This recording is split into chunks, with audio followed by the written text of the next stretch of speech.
Hey everyone, welcome to the final 2023 episode of Trap Recruiter and the Shark present Rockin' Around the Recruiter Tree. We are so thrilled to end out this series with one of my favorite people. I cannot stress that any more than I have on the previous 18 things I've asked her to do this year. We are joined by the Maisha Cannon, a recruiter turned sourcer turned facilitator, SourceCon winner, founder of the Collab Lab, someone who is just an amazing light. They're great at listening, learning, laughing loudly. Joining us all the way from Vancouver, Whoop, whoop. originally from LA. That's right. South Central. To Yeah. be Anything precise. else you want to add? South Central, wow. Yes, South Central LA. I like to tell people 15 minutes from the airport in case they're like, where is South Central? So yeah. I think we all know where that is on the map, seriously. Yeah. But yes, I'm so excited to be here. Thank you for the invite, KG. And it's so great to meet Double R. I'm loving the initials. Got Double R MC. You just can call me the shark, dear. It's I all have about the the shark. shark. Oh Yes. my gosh. He's got it. You see, he's got a shark and a stocking in his background. Like, Got it all Right. going. Right. listen, I didn't want to overload my video capabilities, so Okay. I'm keeping it. So I did. Okay, you're going to be so proud of me because I'm going to tell you this before we even jump in. Like when I say I have learned a lot from people, I'm not joking. Like that's no cap. Like Maisha's taught me so much this year. Most recently, she saved me from a nightmare that I won't get into because it takes too long. But she asked for like peer reviews of some tools. One of them was a video tool called Decipher. And let me just tell you, that has saved my life. Oh, that's so great to hear. Decipher with the E missing. Yes, I remember that tool. Yes. And That's a big plug for sponsorship soon. Oh, Ooh. nice. Ooh, I ooh, heard ooh. that. Oh, yeah. Okay. Cut the check. Cut the check. This young lady is doing all of the things. So like I said, we are going to because it's the last show, we don't want to ask everybody the same questions. We're going to try and like mix it up a bit. I see you got your tea going. Is that tea or is that like whiskey? I didn't know. Apple cider. Oh, apple cider. Holiday time. Yes. On the hot side. Yes. So we're going to keep it festive today. Can you share a memorable recruiting success story or lesson learned that holds particular significance during this holiday season? That's an interesting one. Success story. So, well, let's just go with the lesson learned. So what's coming to mind is all year long when I worked for a big FANG company, we had a rule that we only rejected candidates via phone. So that meant 99% of my candidates for technical jobs were getting a call from me, but it wasn't an offer call, right? It was a rejection call. So it was the holiday time when I remember making this one call to a person. And this is like 10 years ago, like before Calendly and all of these cool tools. So I would always just ask, is there a good time to call you, right? Because I never wanted to like interrupt someone's day. They get excited and see my number on caller ID and it's a rejection call. So this one gentleman told me to call him like after 6:30. So I figured that was his commute time. So I called him around 6:15. I give him the news, like a 2-minute, rejection. Enjoyed meeting you. Technical skills didn't, meet the bar, but we would love to revisit. And I just remember him saying, you interrupted my dinner to tell me this. And so my heart sank, right? I'm an introvert. I didn't want to make the call anyway, right? But I had to. And it just reminded me that like, no matter how you package it up as a recruiter, some people just won't be happy, right? I could ghost him and then he'd blog about me, right? For not following up. I called him. I ruined his dinner. If I email them, that's impersonal. Like I called, I talked to them on the phone twice and they rejected me via email. So it was just a reminder that you can't get it right all the time. And so I had to sit with that feeling. It haunted me for a while because like, I was like, did I really ruin his dinner? But you know what? I got to tell you straight up, take them emotions out of it. You know how it is. Me and KG know it's all about that. End of the day, you can't please everybody. As long as you please yourself, don't take it home with you. Have yourself apple juice or whatever you're drinking and enjoy, Juice it up. I wish I had known that 10 years ago. He might be the Grinch, and he might be Grinchy all the time, Shit. That's a good point, Shark. Okay, that's a good way to look at it. Grinch slander is unnecessary. I love the Grinch. You know that. On my social media is Grinch. Oh goodness, that's funny. But yeah, I just remember that, and so it's you can't win them all, but yeah, good perspectives to share. Mm-hmm. I love that you said that, because I think a lot of people think that it's always like, oh yeah, we get people jobs. Oh, it's awesome, it's great. But having those conversations is tough, no matter how kind you are, no matter how well people take it. It's still hard, because we want to be able to like offer everybody a job, especially awesome people. Like we want to be able to be like, yay, we have a job for you. Yay, I have great news for you. But like you said 99% of your calls were not those happy, great calls. And that puts a lot into perspective, like a great deal to perspective. Wow.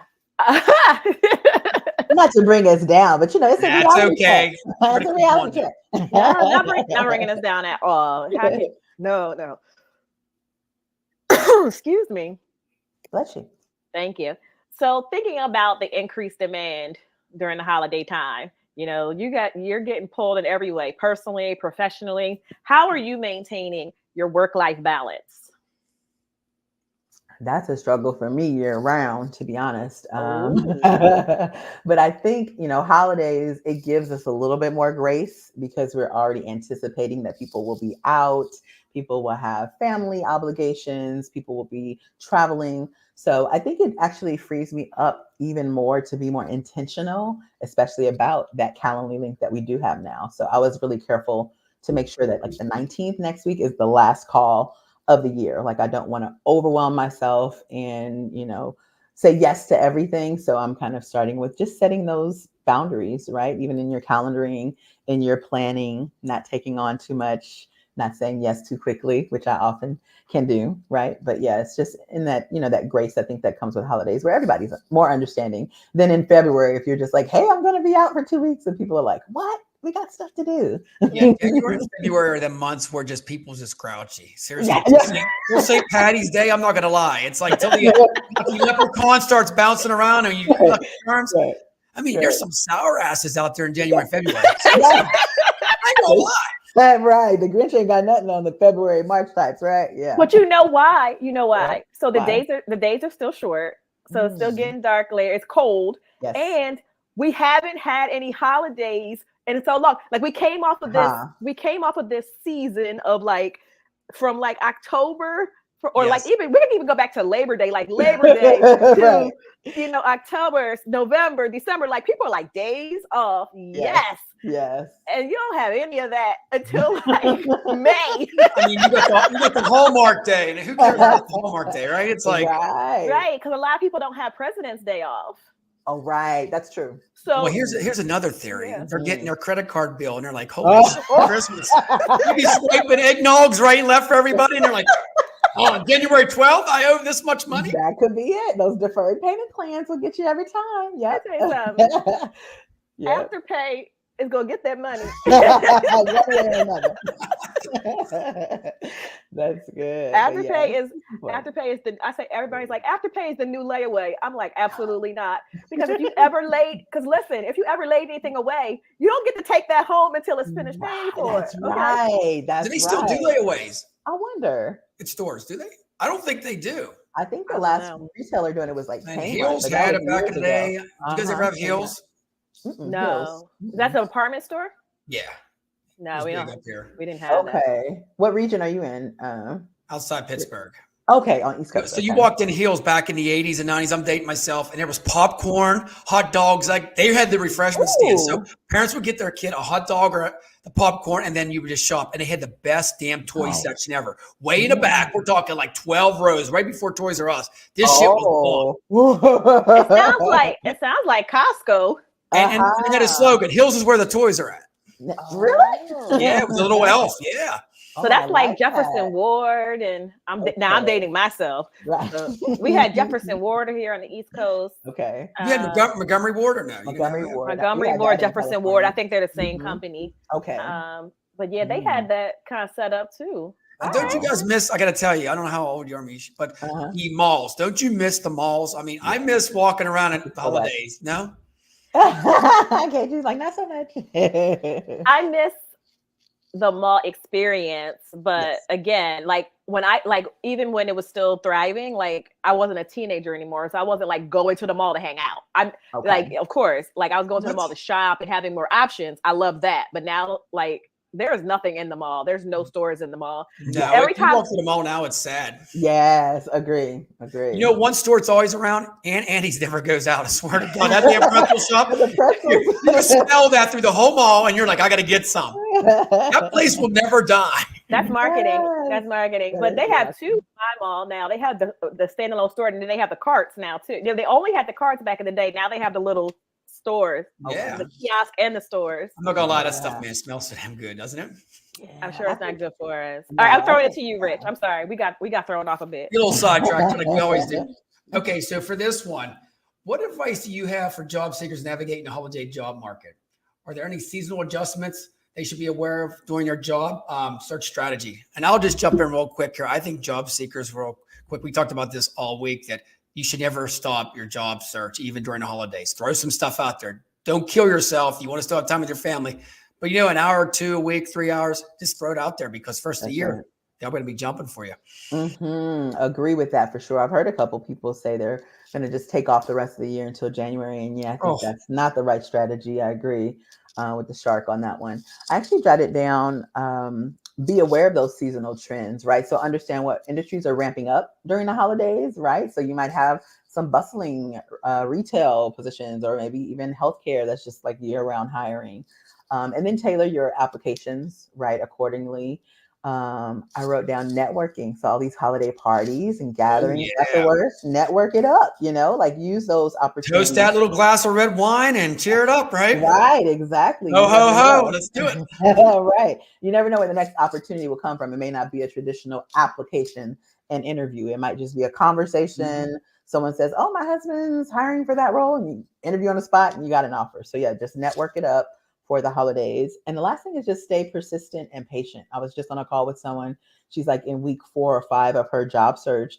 And I shared a story of after the Great Recession when I looked for work for 8 months, right? So just stay persistent, right? Hopefully that's a worst case scenario, right? Once in a lifetime kind of hellish job search, but just stay persistent and stay patient, because what's for you won't pass you up, right? And it may not be on your time frame, but it'll come.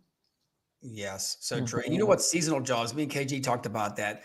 Nobody wants to do the seasonal jobs anymore, even on Amazon, stuff like that, not to name names, UPS and all that. Nobody wants to mess up their whatever they got going on the side. Okay. A lot of people saying, I don't want to work for 12 weeks and be laid off. Oh, okay. I see what you're saying. Just take it. Well, some people, a lot of our recruiting friends that have been laid off, I've seen them talk about they've gone into teaching, substitute teaching, or they've gone into someone started working as a 911 operator on my feed, so they're taking these side gigs, knowing that eventually they'll get back to recruiting. But I think, I can't be mad at a 12-week seasonal. I'm just going to let you know, if the shark ever disappears, I'm going to work on a shark bar by the ocean. I'm just be a bartender. Make shark drinks all day. Y'all welcome to come. Seriously. If it doesn't work out recruiting anymore, it's like, dude, I'm going straight to the coast.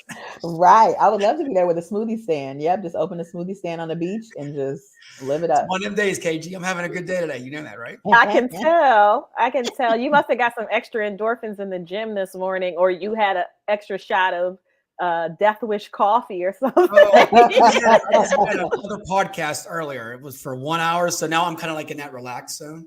Because the other one was like all eyes on you. Wait, time out. He said he's relaxed now. Oh, is this relaxed for? Yeah, this is relaxed. Okay. Let you know, I'm going for a glass of wine after this, so maybe I'm pumped up about that. Oh, there you go. That's exciting. I'm happy for you. All right, you want me to give you the next one? Absolutely. All right, so here we go. With the year coming to an end, what recruiting trends do you foresee emerging in 2024? Do you see anything, trends that are going to carry on? Okay. I don't know if I'm good with trends, or like predictions, but I think AI for sure, right? We're seeing more. Good answer. Good answer. 100 points on the board. First Good. Oh, good. All right. First shot. So integrating AI into your recruiting and sourcing workflows will be big. I've been focusing mostly on like the free tools, but I know there's a lot going on the enterprise side, right? With ChatGPT Enterprise and more of those big plays. Even LinkedIn just rolled out yesterday. I don't know if you all noticed, LinkedIn Premium now has AI. Yeah, I don't want that. I need them to stop asking me if I want to try out new features. I don't want. No, I don't. Okay, you don't want Please leave me alone. Everything's going to be AI in 2024. Let you know. Even like social media, it's all AI anyway, but it's going to be more enhanced. They're going to push like Facebook's AI, Instagram. Right, exactly. It's coming to a point now where, all joking aside, we don't even have to look like ourselves. We can just look like what kind of super character we want to be. Seriously, that's true. I'm not good at that. Embrace it, KG. You're gonna have to change your name from EI to AI, like mine. So MAI, you're gonna have to go to KAI and just adapt it. So I tell you again, I gotta give you another plug. Your peer review list. You had that one. I'm not gonna say the name, but it started with an I. And it makes graphics. So I use that for connecting parts of a recruiting strategy together. I asked it for like a matrix, for a flow chart, all kinds. And when I tell you, and I'm only using the free version. Yes. And even that. You were impressed, right? Impressed. There is so much stuff out there now. Isn't it amazing? We don't even have to think anymore. Seriously. Right. Hey, no, I do think. I think too much. Listen, I thought to go on that tool. Right. Okay.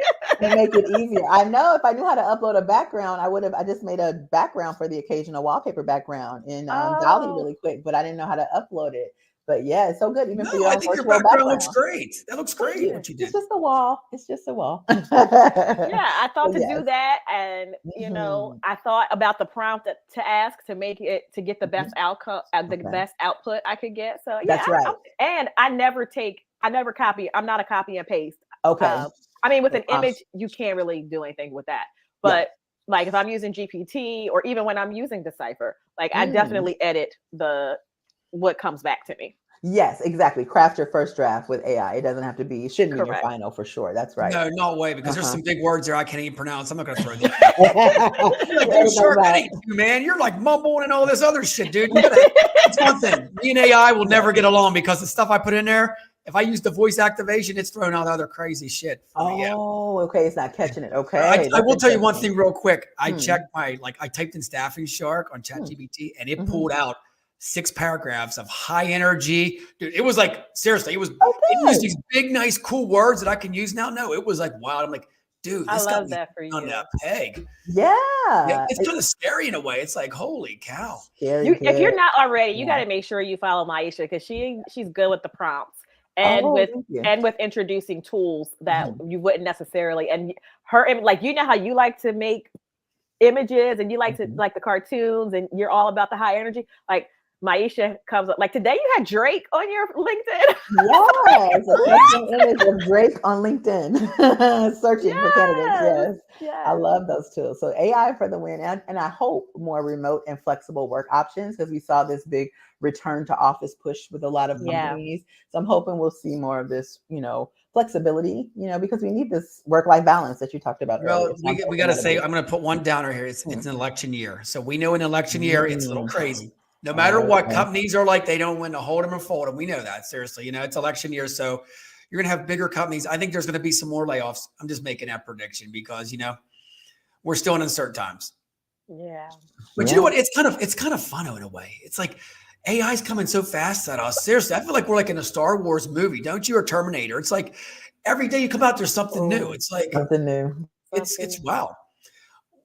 All right, we're running out of our time. Okay, we only have Maisha for a short amount of time, but I do want to jump into the holiday questions, and I know this is your favorite part, Rich. So I'm gonna let you kick off. All right, drum roll. All right, so here we go. The first one is going to be favorite holiday movie. I don't really have a favorite holiday movie. What? Like the tradition, if we think about like the throwback, the nostalgia for me, holidays are always like spent. They were spent at my grandma's house. It's all of the, siblings of my mom and all of my cousins getting together and spending time. And we'd be laughing and talking so loud that whatever's on the TV is not getting watched. So we weren't the kind of family that's going to sit quietly, 20 of us in the front room, like, let's watch this movie. So yeah, it was more about the connections, not seeing your cousins all year. Now you've seen them twice. I love that. Thanksgiving and Christmas. So yeah, it was just the livelihood of the conversation and the reconnecting for me. Isn't it great about the table conversations, even at Thanksgiving? And then you get the aunt or uncle that, I hate to say it, here we go. Hey, Shark, how you doing? Oh, let me tell you about their kid. It's like, it's like you don't even get a word in edgewise. It's like they can't help each other. You know how that is. Okay. Yeah. And then the more they drink, the louder it gets, right? Okay. See, that wasn't my family. Then you always have one aunt, all she does is clean all day. She cleans everything. Like, she's cleaning definitely everything. Had that on. Yeah, definitely. And put stuff back in the place that's wrong, so then you can't find your favorite bowl. Washing it the wrong way with chicken grease still on it. Come on. And I don't do that anymore. Yeah. So we have I got to tell you, we have a big family on my dad's side. So for Thanksgiving, my grandpa, before he passed away, we used to have a cabin with a lake. And during Thanksgiving time, we would go up Wednesday night and stay till Saturday. And I have 22 first cousins on my one side. Wow. Yes. And I'm the baby. Me and my two brothers are the babies. So tell me that experience growing up. Yeah. That was amazing. Fun. It was so much fun. We had smoke bombs and run around and we breathe that in. Maybe that's what happened to me now, that toxic smoke. But no, it was a blast. Everybody had potluck, and then we had like a piano in there. Nobody knew how to play. You played a one key and that's it. 22 cousins. That is so cool. Like, are you still close with all of them today, or are they kind of cousin groups of? They're all over the country. Yeah, we're still pretty tight. Yeah, at times. Awesome. It's pretty cool. Yeah, I love that. So the time spent at your grandmother's house with all of your cousins, is that your favorite holiday tradition? Absolutely. It really is. And I was thinking about it today, and my grandmother passed just last year. Oh, I'm sorry to hear that. Yes, it's okay. My granny goose. So, all the cousins haven't gotten together. I'm out of the country. So it's different now. I think holidays will look very different going forward. But I have 4 nieces. So it'll be more of a holiday tradition to do like the FaceTiming and watching them open presents and that kind of thing. But it's definitely, different feels from being in person at, in one location, and now everybody being more distributed. And it's just kind of like the technology is keeping us connected. So I got to ask you this. Sorry about that. I got to ask you this. So coming from America to Canada, like, are there huge differences in how we're celebrating the holidays? That's interesting. Not huge, I wouldn't say. Not for the holidays. There are other big differences, but I think the holidays are kind of lined up. I find that every holiday that the U.S. has, Canada has like a mirrored holiday. Yeah. So even for like, July 4th, there'll be something here. I don't remember what it is. But yeah, it's always like we get the same kind of dates off each year. So it's kind of lined up. And I'm seeing the same thing, like the Festival of Lights and the Christmas trees here. So it seems very similar. But we'll have to do another podcast about like why there's no Target here, no Chick-fil-A, no Trader Joe's. We got major beef with Canada for that. You all got Taco Bell, right? There's got to be a TV up there, right? Oh yeah, Taco Bell's everywhere. Ew. I wonder. I haven't looked for a Taco Bell in 4 years. You know what's funny is the way you all spell labor up there. Yes, that got me off. Yeah, it's not very strange. Yes, I agree. All right. So we asked you about food. We asked you what you like to do. We asked you about movies and what you like to do. What about food or music? Do you have like a go-to, like, this is the holiday season, so I have to have this besides your apple cider? Oh, right. Besides apple cider. Well, I'm missing See's candy because that's another thing Canada doesn't have. So the last 2 Christmases, I ordered a box, and it's so expensive to ship, but yes, so that's been a tradition that I've forged now that I'm in Canada. And then for music, like, I just love music all year round, but there's some really good R&B Christmas albums. So like Brandy just dropped a Christmas album. So that's going to be on repeat.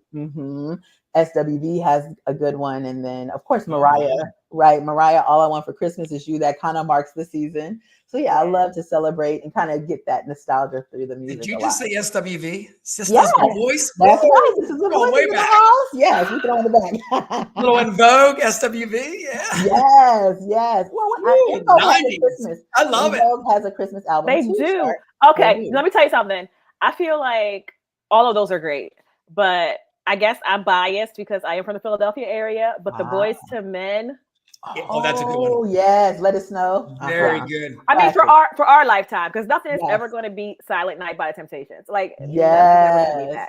Agree. Okay, I'm gonna throw a corny or Donny one out at you. Hathaway. Nothing's ever gonna be Donny Hathaway. Nothing's ever like. That's right. How about NSYNC, girls? You like NSYNC Christmas Do they album? have a Christmas song? What's this? Oh yeah, they got them all. Oh, I didn't realize that. I didn't know NSYNC had a Christmas album, but I did like it. I think everybody jumped on one because it's easy sells, you know?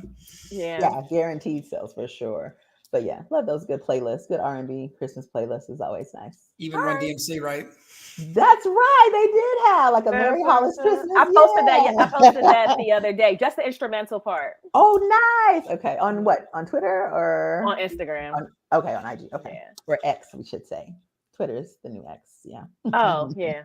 All right. Last question. Okay. Do you set New Year's resolutions, and if so, do you have any unique ones you'd like to share for your 2024?